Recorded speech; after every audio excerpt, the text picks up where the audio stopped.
the relationship between the RSS and Prime Minister Modi. Well, even look at the Indian cabinet. Most of the Indian cabinet members are RSS. What got you started into the research and study of RSS? Whether or not you like or don't like the RSS, somehow many people on the left assume the RSS is on the far right. It's not, which one of the things in my book that came out, my most recent book on the RSS, in some ways the RSS is actually left of center. RSS 60, 65 years back, not so open and accessible to people. You managed to get in. Eventually, I won't go into the name, apparently there was one particular person who actually pushed my case. The Western world thinks about India and its attitude towards Indian government. I ask you this because there's a Tulsi Gabbard there is a Kash Patel there. Kash Patel, has had, or his family has had some involvement with the HSS, which is the RSS overseas grouping. Today we have a very interesting guest, someone who understands the RSS very well, someone who I hope will understand the culture conversations that are taking place in India, someone who probably will be best placed to talk about the language wars that India is seeing and what it's like now for the Hindu nationalist sentiment that's really sort of peaked up in the last 2 decades or so. What is its future, and with the relationship between the RSS and Prime Minister Modi. Professor Walter Andersen, thank you so much for speaking to me on SpotOn.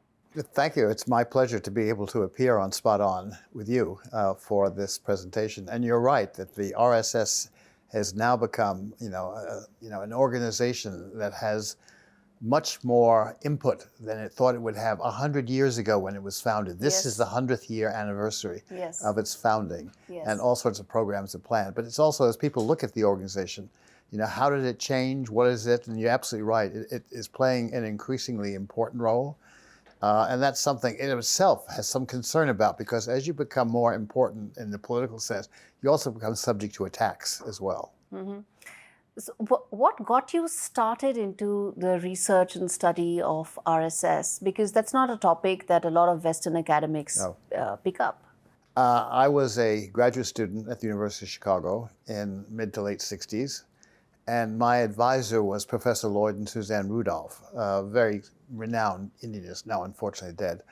And they had suggested to me that I pick a topic which would have relevance and where you would get in kind of on the ground floor on something, which is typical what happens with PhD dissertations. It's something that's new and started. And they said, we have just seen M.S. Golwalkar, who was the head of the RSS at the time that they had a visit to India in the 60s, early 60s. And they said, we are convinced this is an organization, the RSS, that he leads, that was going to play a major role in Indian politics. It was already beginning to at the time they saw him, but they predicted it would be more. So they said, why don't you do a study? You're absolutely right. Almost nobody else has. There was only 1 or 2 that I can think of. And they had difficulty getting access to the RSS to do studies about what it was all about. And so I did. I decided I changed my dissertation totally, and I had to take some courses, extra courses in Hindi, because I wasn't sure how much the people I would be interviewing would know English. So I'm glad I did. Actually, I did use some translators from the university where I was. Fellow students would say, oh, I'll translate for you, I'll go along. In fact, that's another story, because when I first came, I thought there would be some criticism of what I was doing, because the RSS is was then, it still is to a certain extent now, a very controversial group, but I never had any problems about that. So I decided to go along with what they suggested and do a study of the RSS. And they said, yours will be one of the first out. You're on the ground floor to something that's going to grow. Mm-hmm. And that's very good for you, in terms of our career, because I was getting a PhD to teach, obviously. And then it was, you're adding to a subject which hasn't been touched on very much, and certainly not by academics. Part of that, we can get into that later, part of that is the RSS's own fault, but I won't get as to why they were kind of restricted. Mm-hmm. One thing you said that you didn't have any trouble getting access, despite, a Western academic still struggling with Hindi, RSS 60, 65 years back, not so open and accessible to people. you managed to get in. What were your earliest conversations like and your earliest thoughts? Well, I was able to get in for two reasons, basically. One is because the Rudolphs, who they had seen, and they respected the Rudolphs for what they had, because they were renowned, and they were fair in how they covered him, and they were fair to me as well in how they described the RSS and him to me. So that was one. The other reason was this was an organization that was going to sort of take off. They, I think, realized that, which is why Gowalka met the Rudolphs. And so they agreed to meet me, though I later heard, many years later, there was a debate about that, about whether it was a good thing to meet me or not. Eventually, I won't go into the name, apparently there was one particular person who actually pushed my case a lot, say we really must sort of get our views out there and try to get it with someone who will be fair. Because up to that point, anybody who wrote about the RSS is either one of their own or someone who hated them. You very seldom got a kind of neutral person, someone who was neutral, listen. who had nothing at stake in the RSS. So they said, yes, let's do it. And it was I spent a week there in Nagpur. It was a fascinating week. 6 decades later, do you think that the view that most Western academics have about RSS, has it changed? Or if not, then why is it? It's mixed. To some extent, it reflects their own ideologies, whether or not you like or don't like the RSS. Somehow many people on the left assume the RSS is on the far right. It's not, which one of the things in my book that came out, my most recent book on the RSS, in some ways the RSS is actually left of center in terms of economics. And if you read the Vijayadashmi speeches every year, that's the kind of statement of what the RSS is going to do. And the last one by the President Sarsang Chalak really reflected on stability in India, and one way that you get stability is to have fair wages for the farmer, fair wages for the laborer. This has long been an RSS points, is to focus on being fair to that. And they have even proposed worker control of industries as well. That hasn't taken off. Even the Swadeshi Jagran movement, that's all about indigenous manufacturing, less imports. Yes, right. Now, you raise a very interesting question there, because you have a certain internal debate in RSS and the party of the family of organs, include the BJP. BJP, particularly under Prime Minister Modi, has been development-oriented. Yeah. Whereas, including foreign investment has been invited. He did that first in Gujarat when he was chief minister, and now as prime minister. And the organization you just mentioned, the Swadeshi Jagran Manch, has long been opposed to that, as has the Bharatiya Mazdoor Sangh, which is the labor front of the RSS, and others. So you have a kind of internal debate, but I actually think that's probably healthy to have that kind of debate, but they do, as to which side gets its voice in terms of translating the sense one polity. gets is that, as India grows, as the government embraces investment, they want to, of course, grow faster. Do some of these organizations lose their relevance in their original state and need to sort of reinvent? On the Swadeshi issue? Swadeshi issue, You still have a large part of the Indian manufacturing world which is still suspicious of foreign investment here, for fear it will perhaps overwhelm, their own. And there's a certain truth to that, and so there's a certain care that you don't let that happen. Like in certain areas, there isn't investment, or very little. They set us a maximum of what you can invest, like insurance business. Yeah, there are caps. There are caps. But they've been lifting that gradually. In fact, your point about as India grows and needs more investment and technology, you're getting more business people, coming to the side of supporting that, because they know that it's important. And particularly at the government level, you're looking at how the country is moving. The government, by and large, has supported, investment, though not totally. After all, they're not going to say throw everything open totally. They haven't done that, and they won't. But they'll move carefully, and the movement has been gradually up in terms of the percentage of foreign investment that's come in. If one were to talk about the internal policy-making dynamics, how much do you think the RSS impacts BJP's decision-making on critical issues? family does, and I'll tell you what I mean by that. The family includes all of the affiliated groups that the RSS has formed, mainly over the last 30 or 40 years, including the group I just mentioned, the Bharatiya Mazdoor Sangh, Swadeshi Jagran Manch, the Vidyarthi Parishad for students, you have a Kisan Sangh for farmers. You have about 40 such groups. They represent specific interests. The RSS tends to be as supportive as it can of the interests of those groups, because those groups are in many ways autonomous. The RSS really doesn't interfere a lot. They do a little bit, but not a lot in their decision making. And they tend to be led by a cadre of pracharaks. Those are full-time workers, trained in the RSS, most from the time that they were 5 years old. Yeah. They've gone through the training system and then they go through the officer training camps. There are 3 of them. And other camps along the way to prepare them to be leaders. So if you look at these various affiliated groups, look at the leadership of them. Well, even look at the Indian cabinet. Most of the Indian cabinet members are RSS members. Or at least ABVP. A lot of them are ABVP. Oh, almost, yeah. That's another point I was going to mention. You know, the route, the career route for the typical pracharak. He starts at a young age, 5, 6, 7. Goes through the RSS training system in the Shaka, which he meets every day. Yeah. And they go. And in fact, they don't go. Someone will come to the door. Why aren't you here? But they try to sort of welcome them in, make them feel that this is a family. In fact, maybe you want to, the Prime Minister himself has talked about this. What attracted him to it, it provided sort of a sense of a family. But they do that. And they're not all successful. Some people, you know, don't like this. They don't like the discipline involved.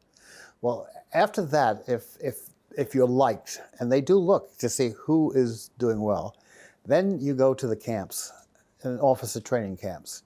And at that, you become a vistarak, which is like an intern. Yeah. And they assign you to various people. I once met an intern, whose name now escapes. This was several years ago. He worked for the liaison person between the RSS and the government. Mm-hmm.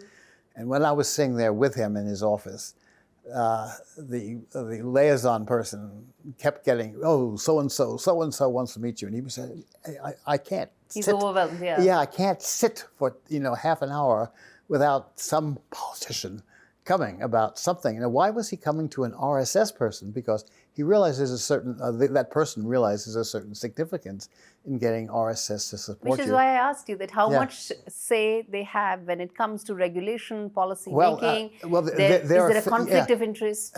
Sometimes there are, like the one I just mentioned, but though that's internal conflicts as well. Yes, there are, they come because the various affiliated groups have stances. The Bharatiya Mazdoor Sangh is for good labor, wages, labor conditions, and that they have talked about. The Kisan, the farmers group, has also said the farmers need, good returns on their product. And the government, of course, wants to be often as economical as possible. So you have a clash. Now, what happens is, I don't know if you know the Samanvai, when they meet together, sometimes RSS people will meet with the government people, and that happens at periodic times. Mm-hmm. And for example, in my book, I talk about the one right after Prime Minister Modi's election in 2014. They called such a Samanvai. Okay, here we have the government.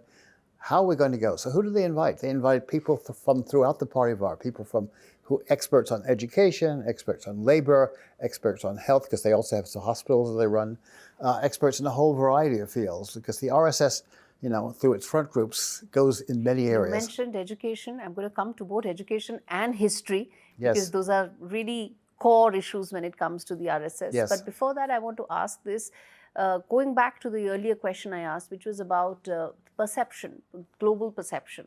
Almost every second headline of RSS, regarding RSS, starts with the Hindu fascist organization, then it goes on to say, is that something that is part of a larger PR, for want of a better word, failure to be able to address preconceived notions and not being able to sort of address that? Or is there a deeper rooted issue amongst Western elites? There are those who have been critical of the RSS who have talked about it in those terms, fascist, Nazi, that sort of thing.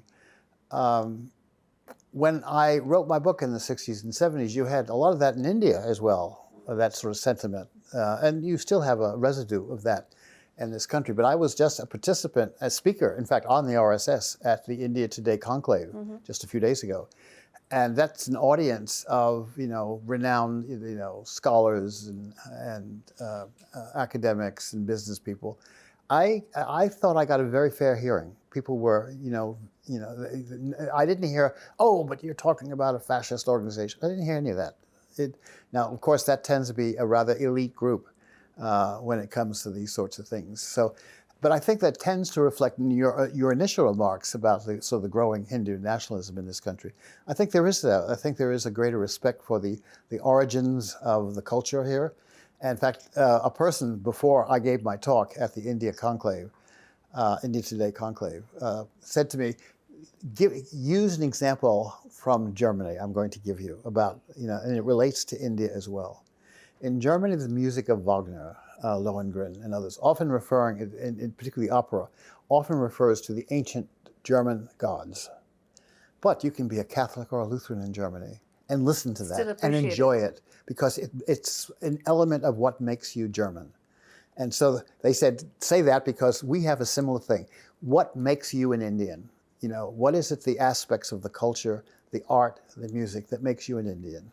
And there are some things. The Mahabharata, for example, is an element of literature that appreciation. Do you envisage that happening? That, as you mentioned, a lot of it is civilizational culture. It is not religious culture. It is civilizational culture when you talk about this. Whether it's the Mahabharata or whether you take any of other, even a lot of Indian art for that matter. But do you see that happening over the course of absolutely, a decade, maybe more, or even now? And so 5 decades I've been following this. And I'm married to an Indian beside it, so I see that as well through her family. Absolutely, I see a greater respect and attention to art that has roots in Indian tradition. It doesn't mean you have to be old-fashioned. I mean, art can be, you do all sorts of things with art. But much of Indian art has its roots in tradition. The thing that comes to immediate mind that I mentioned at the conclave is at the Republic Day Parade. Did you look at the floats? Yeah. A friend of mine counted how many of the floats had a Hindu theme. About 80% of the floats. Even floats from states which did not have a Hindu majority, but it was part of the culture. Yeah. And in fact, that's something that many people in the RSS will say, because they now accept, and have for now a couple of decades, accept Muslims and Christians into the RSS. That, this is part of what our culture is. And this is what they've long sort of advocated, because their major theme of the RSS is unity, bringing people together, even though it's unity and diversity, which is the great strength of India. It has long had that sort of ability to have different languages, different castes, different economic units, but somehow it works together. Comes in together, yes. Someone said it's something like an Indian wedding. Because I had an Indian wedding. There's everybody's everywhere. But suddenly when it starts, boom. But I'll tell you, you spoke about an Indian wedding. So in an Indian wedding, there's going to be one brother-in-law who is always going to be extremely unhappy, okay? He's in fact referred to as just that, Naraz Jija is what it is said. There's an angry brother-in-law who finds fault with everything that has happened. And anyhow, that's part of it. But, coming to you mentioned about, the growth of RSS, how it's become now more embracing of, and how people are becoming embracing of RSS. I have to ask you this, that, RSS under present Prime Minister versus the last BJP Prime Minister, which was Atal Bihari Vajpayee. How do you see the difference between the organizations of those times and right now? In terms of working with the RSS, I think Prime Minister Modi has a certain advantage because he has his party, the BJP, has a stronger presence, both in the capital and over half the Indian states have governments which are either BJP alone or BJP in alliance with someone. So that gives him a certain strength that that Vajpayee didn't have. He was very much right on the edge of staying in power, and they certainly didn't. The BJP certainly didn't have that many states that it governed. It had some, but not what it has today. So you think BJP speaks from a position of strength now when it speaks to the RSS? Is that what you think the difference is? To a certain extent, I said in my book and elsewhere that the most prominent person in the Parivar, the whole group of organizations, is probably Prime Minister Modi. And I don't know if you know how he eventually got to be Prime Minister, because there is an RSS link to that. There was some in the RSS who weren't sure about him. As Chief Minister, he was a very aggressive, go, go, go kind of person. And people like that tend to offend some people about that. Anyway, so when it came time at that election for the new government to look at a person who would be the prospective Prime Minister, there was a kind of poll taken within the RSS. The RSS is probably one of the most effective internal polling systems. They go out and ask, at the Shaka and elsewhere in their camps, what do you think? So what do people think who should be the next Prime Minister?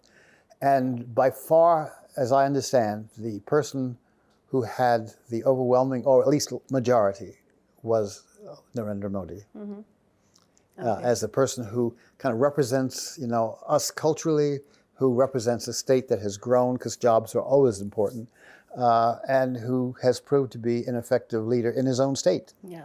He had a couple terms as chief minister. And Gujarat has seen a lot of prosperity in the last 15 years. Yeah, right. 20 actually.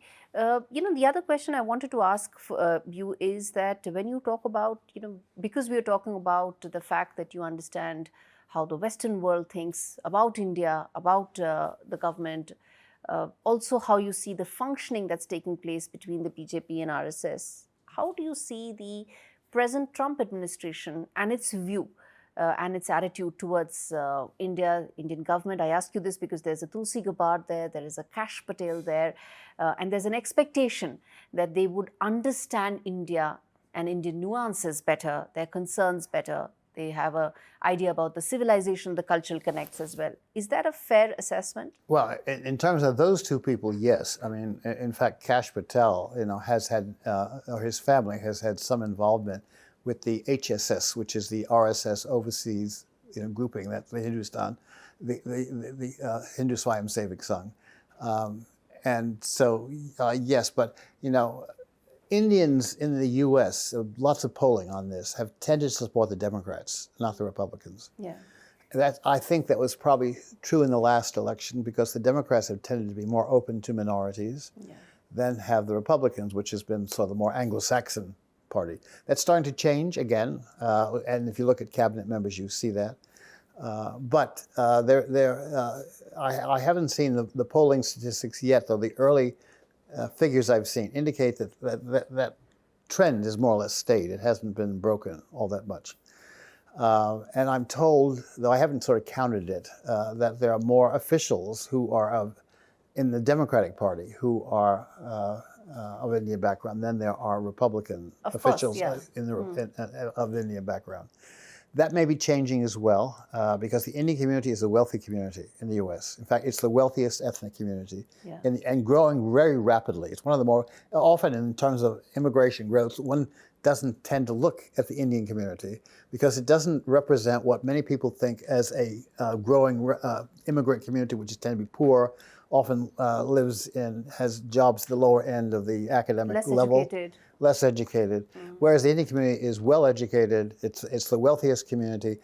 Where do Indians live in cities? They tend to live in the exclusive areas of cities. Like in the Washington area, they tend to live in the very exclusive area on the other side of the Potomac River. So they have that kind of reputation. That's a great insight, that they're not even treated as immigrants because they don't fit the bill of an average immigrant. They don't fit the bill. Most of them speak English. There is a small minority, like illegals. There are some, we might want to get into that. There are illegals, and the illegals tend to come from very poor families. But the majority of the some 4 to 5 million are not. And they're the ones that stand out as people either in your workplace or where you live, And they're even beginning to join the clubs of the upper class kind of clubs, the golfing clubs and that sort of thing.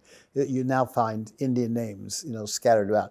Look at the Wall Street Journal. Yeah. On any day, the Wall Street Journal has a lot of information about who's going where in company. There are Indian names. My wife one day decided to take a look. She was able to pick out about 15 names of clearly Indian names that were there, and she wasn't sure whether there might be more because some might have changed their name to anglicize. Yeah. And that is, though the Indians tend to do less of that, but there are some Indians who have anglicized their name or made it simpler so it isn't so complicated to speak or to pronounce. But someone like a Tulsi Gabbard, she's also in fact going to be in India. She's set to meet the. But she's not Indian background. She's not. No, she's not. But she's what someone would say culturally connected. Yes, her family has been attracted to Hinduism. Her father was before her attracted to Hinduism, and the family is. And so yes, and she will appear at Hindu events. Yeah. And she identifies herself as an Indian. Now she represents a relatively small group. There aren't that many people who are non-Hindu who have converted. Her family is one. But it's starting to happen as you get Indian temples sprouting up all over, usually quite large. There's one close to us is huge, really huge. It's white marble and it lights at night. It looks really spectacular. And they have events where thousands of people show up. And some of them even have established, following sort of the Christian church tradition of organizations that get people, like a baseball team that plays in a league. You have some temples doing that, getting their own baseball team. And getting So they're assimilating with the local culture. Yeah, they assimilate, or getting organizations that appeal to women. Cooking classes, or just getting together to talk about marital issues, that sort of thing. They're doing that now. I'm told that was not common in Hindu temples. Earlier. It happened a little bit here, particularly in the south of India, where temples were more than just places of worship. Yeah. But you really didn't get that kind of outreach that you have in the United States, the temples. You mentioned temple. Temple is a huge movement for the RSS, how to take temples out of state control. That's one of the recurring themes of many RSS Sangchalaks in the past as well.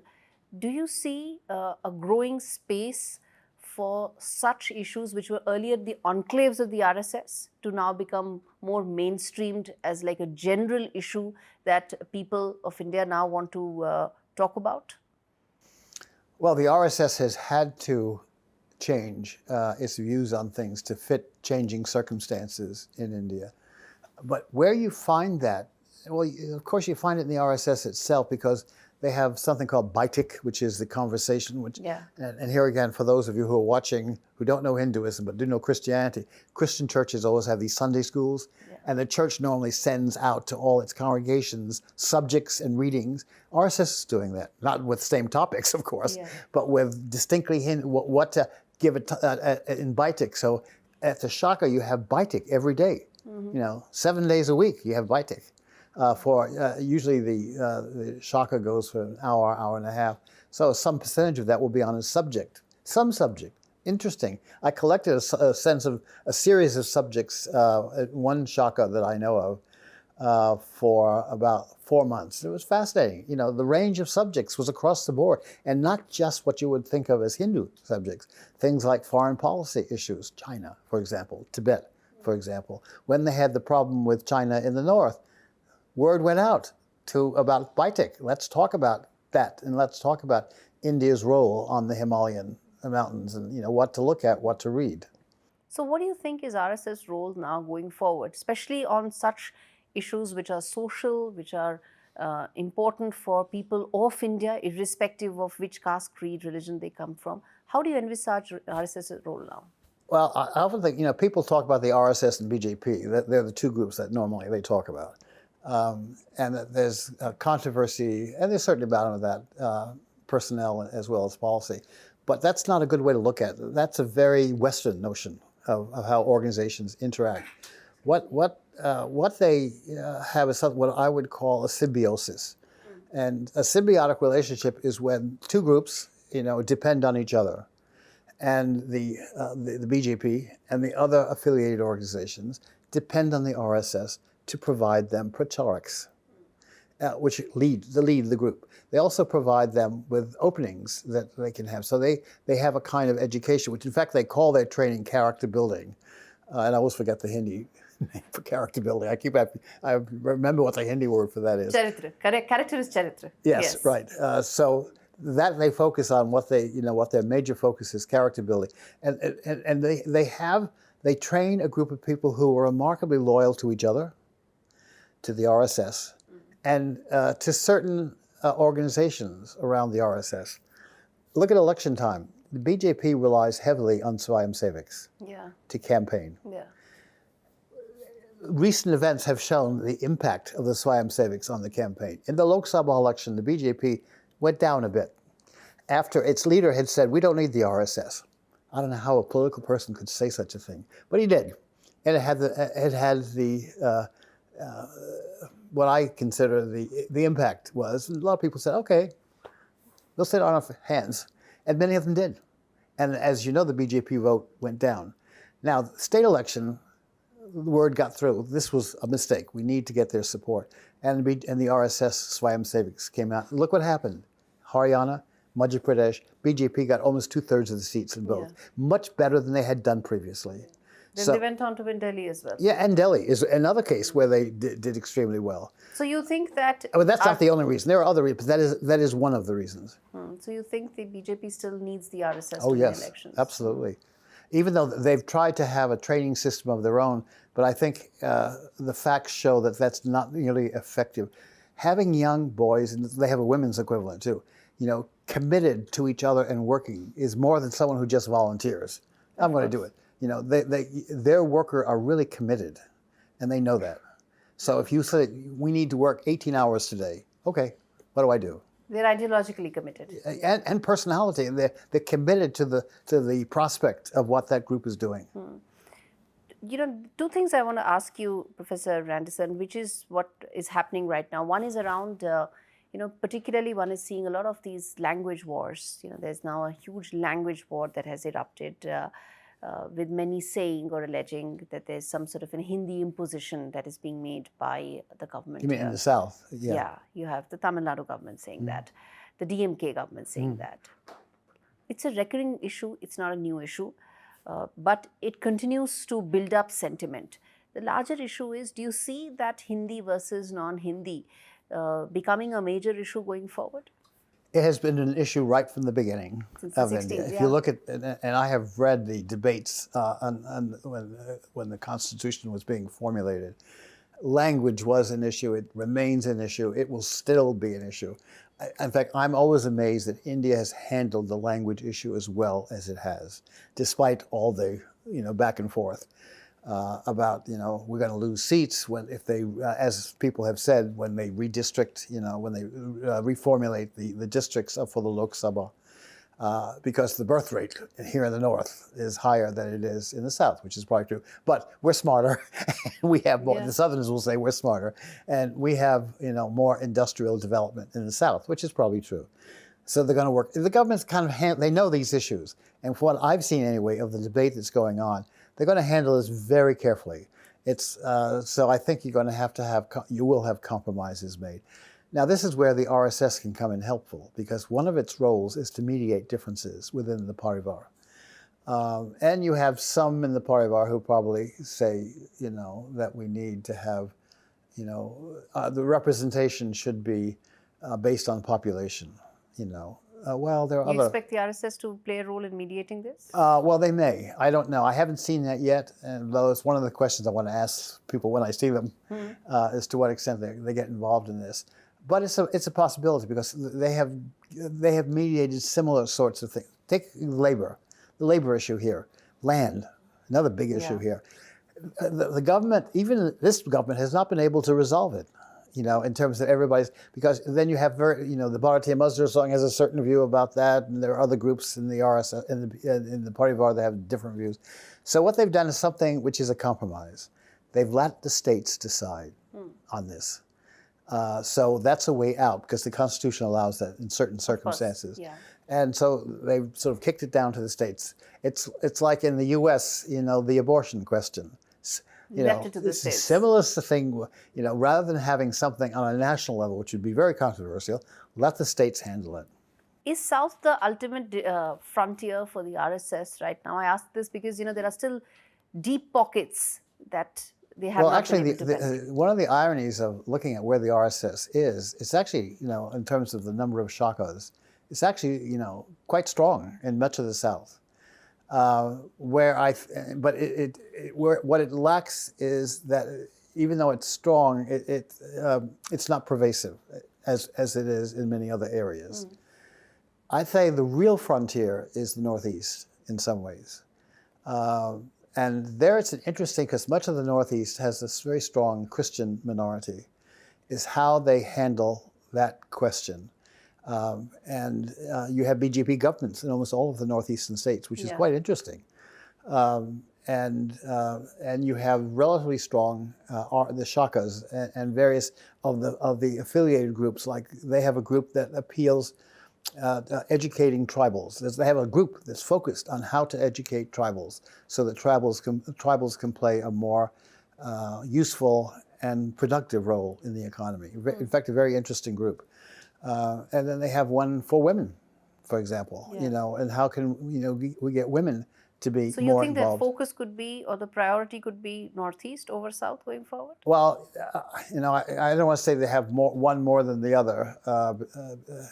My guess is, though, the biggest challenge is probably in the Northeast. For the RSS? Yes, rather than in the South. The South is Hindu, after all. It has often a different variety of Hinduism, often. But it's in many ways it has similar kind of background. The Northeast, in a sense, is a blending of Southeast Asia and Tibetan area and the main body of India itself. And in fact, I'm told that hotels today. I was asked when we checked in our hotel a couple of weeks ago. I was looking around, and you could tell ethnically there was a lot of people from the Northeast were there. And we know the manager of the hotel we're staying in, which is this one. People from the Northeast often, because their education is often in English, and their levels of education is often higher, and they have a sense, because you have many Western tourists who come here, or upper-class Indians who have a kind of different outlook about how they should be treated in hotels. These, people who come from that kind of background are, easier to accommodate than often others who are not. So, and I've seen that too. Here in this hotel, I've met very few people of that background who didn't speak fluent English. Yes. That's because they had, training in English language. They have a certain advantage when it comes to English. The world of the computer. If you have English in the world of the computer, you have a huge advantage. It's hard to operate outside of that world. Absolutely. You've covered up for all your initial disadvantages. Right. Professor Andersen, I'm going to now shift to one segment on the show, which is called the rapid fire. They are quick questions, quick answers. Right. Okay. I won't say just yes and no, but no. These are questions you have to answer. If you could have a one-on-one conversation with Mr. Mohan Bhagwat today, what's the first question you would ask him? How do you resolve the question of making the RSS more relevant in those parts of society where it has not been so relevant today? And I think of rural India, even though it's beginning to make a headway. So what are you doing especially about that? What about education? Because there's a need for education to be more reformed to bring it up to date. Those are the two, and then language issue, the one that you mentioned. I think I would ask him that. In fact, I will ask him that because I hope to see him. How would you explain the RSS to a group of students who've, let's say, never heard of it in the past in 2 sentences? Well, I would start with saying, in some ways, it's like the Boy Scouts. It takes young men, young boys, and trains them in a certain kind of patriotic way. But it goes beyond the Boy Scouts in that it has, Boy Scouts doesn't have, around it all these organizations that impact on society. So it trains young men, and it has a women's equivalent, and young women to be productive members of society. What's one piece of advice you'd give to someone who wants to study South Asia but is too intimidated given the complexity? There are a couple of books that cover South Asia well. There's a book by Basham, The Wonder That Was India, and he died 20, 30 years ago. But that, in my view, is a great book. Then there are my books. Of course. So, on the RSS, because if you want to sort of study a group, what's happening, going forward, and it's readily available. I'm trying to think, what's another good book? On foreign policy, read something by Ashley Tellis, Tellis. Yes. He's very good on that, and he's done a number of articles. So I would say those are a couple things that one should look at. I think it's good that you do that. Now, if you really want to know, you should study Hindi as well. Of course, yes. Now, I say that even though my wife can speak fluent Hindi, but she's from the South. And she will say, well, what about Tamil, which is her mother tongue? Of course. Well, I'd say if you can, but Hindi is really spoken all over the country in some ways. And so I think, and beside that, a lot of what happens in the Hindi language in terms of writing. Mr. Stalin would disagree vehemently, but I get what you're saying, that, if you really want to understand India, you've got to sort of start with Hindi and then probably build on to get some of the other languages. Yes. If RSS were to start a social media campaign, what do you think should be the hashtag? Social media. What do you mean? That's a very complex issue. What do you mean? Let's say you have to start, you want to be on Twitter, on Facebook, or anything, that hashtag so-and-so that is there. Yeah. What could that be for the RSS? I don't use that. Okay, fair enough. I don't use it at all. Maybe that's the revelation that RSS needs, that it needs to have a more social media active campaign. Yeah, it may, but I'm not the only one that doesn't, because I don't find it useful, to be quite frank, because you get a million voices and it tends to be confusing. I know some people will be very angry at people saying that. This will also be seen on social media, this conversation. But which political leader, living or dead, would you invite to a dinner party? And what's the first question you would ask? Who would I invite? I didn't get that. Any political leader, living or dead? Oh, living or dead. And it has to be political leader. I would say Theodore Roosevelt in the U.S., a leader who I have long admired, for he really set the U.S. on a certain trajectory. And he came from the old elite of American society at a time in the early 1900s when the U.S. was taking in millions of immigrants from all over the world, and was able to sort of build an idea that these were potentially productive members of society. We have a similar situation today, which is why I think it would be interesting to talk to him. And finally, what would be your one, if you were to speak to Prime Minister Modi, what would be that one, I wouldn't say just advice, suggestion, but even an observation to him? Well, key, I think, for him is how to grow the economy in ways that don't disrupt society. Because growth does disrupt. In fact, as I mentioned to you, within the party bar, there's this debate that growth can actually undermine Hindu values. And I would like to hear his opinion on that. That's a great thought. Thank you so much, Professor Walter. That's a great note to end this conversation. Thank you. It's my pleasure to be here. Thank you so much, sir. Thank you.